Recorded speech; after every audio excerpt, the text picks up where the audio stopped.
আমরা দেখতে পাচ্ছি একটি ভূত আগুন পোহাচ্ছে।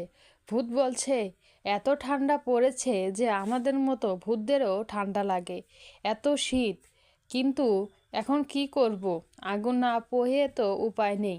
তখন দেখলাম যে আরও একটি ভূত তার কাছে আসলো।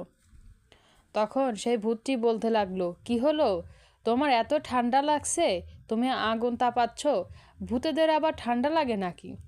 তখন সেই ভূতটি কাঁপতে কাঁপতে বলল, হ্যাঁ, ভূতেদেরও ঠান্ডা লাগে, আমি তো শীতে একদম কাঁপছি, আমার কাছে তো কোনো লেপ কাঁথাও নেই যে গায়ে দেব।